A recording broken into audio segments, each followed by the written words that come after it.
Hi, I'm Emily and welcome back to this week's News Bytes. This week's newsletter is called Shalom in the Ruach, and it's on John 16.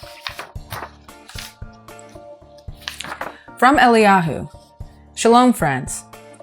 The new secular year got off to a roaring start with the most serious clash the USA has had with Iran since the 1970s. The world's foremost terrorist was killed by a drone strike. Other people were killed. Missiles have been fired in retaliation. An airliner was destroyed with 170 passengers killed. World War III was feared, and that was all in the first 10 days of the year. Besides that, in the opening days of 2020, we have the ongoing fires ravaging Australia, 196 earthquakes of magnitude 4 or greater in various places, and the list of crises, disasters, and bad news goes on. So I just want to interrupt real quick. This newsletter was released near the beginning of the year, and so far, we've had some updates since then. And I have these updates right here.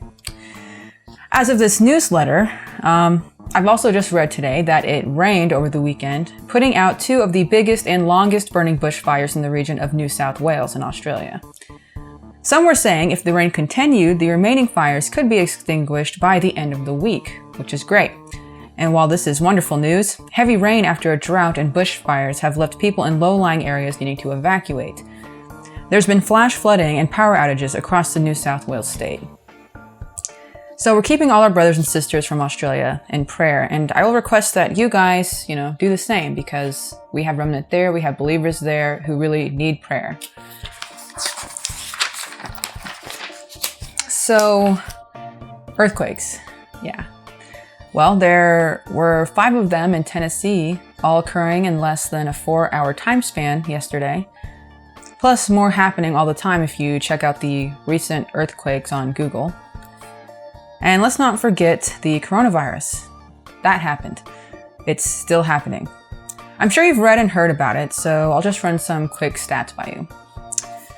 According to World Meters, there are 45,208 coronavirus cases.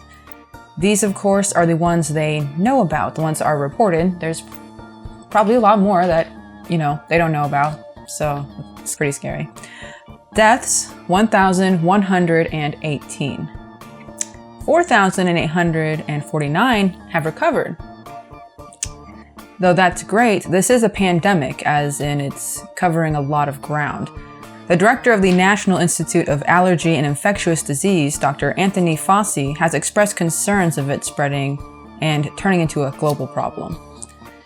Right now, most of all the cases and deaths are in Asia. However, we do have brothers and sisters that are in Asia that need prayer as well.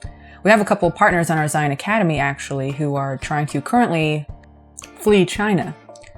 They've moved to a neighboring country temporarily, but they're taking it day by day, and they could use some prayer with the travel bans, the health checks. Pray that they still retain their health, and they also could use prayer for some financial support. They were kind of just picked up, life had to stop for them, and they're just taking it day by day. So I appreciate if you would keep them in your prayers as well.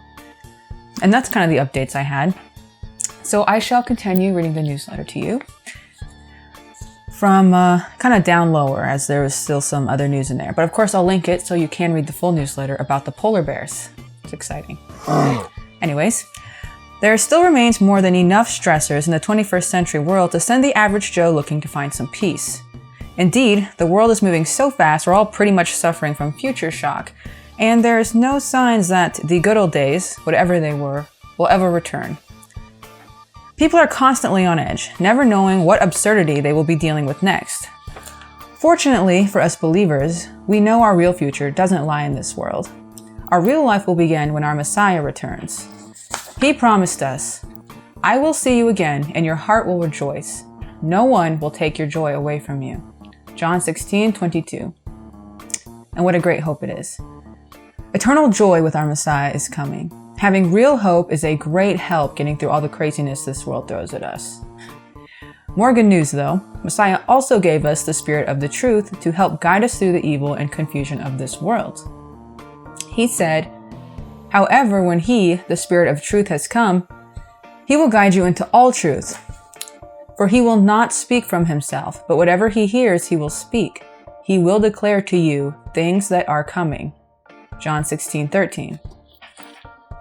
Truth is exactly what we need to hear in a world so full of deception. We have the Spirit of truth to point the way like an inner compass. The Spirit even tells us things that are ahead so we can be ready. What a blessing. Seriously. Our Messiah shared all of this encouragement with us the night before his death because he knew the struggles we would be facing in the world, and he wants us to have everything we need to overcome whatever the world has to throw at us. Messiah explains, I have told you these things, that in me you may have peace. In the world you have oppression, but cheer up. I have overcome the world. John 16:33. Yes, the world is full of tribulation and depression. But in Messiah, we can have real peace. Shalom.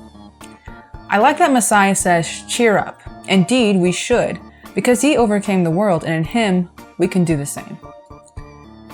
Yes, in the world, we do have troubles. Look at the news. But in him, we have hope, joy, peace, and victory. And I'd like to add, more importantly, shalom. No matter what goes on around us, we have shalom inside of us. We have that Spirit to guide us. It's like a rock to stand on, and it is. Anyway, I hope you enjoyed this newsletter. If you did, please hit the like button, leave a comment, subscribe as usual, and ring the bell for notifications. And if you want to watch Shalom in the Ruach, just click here.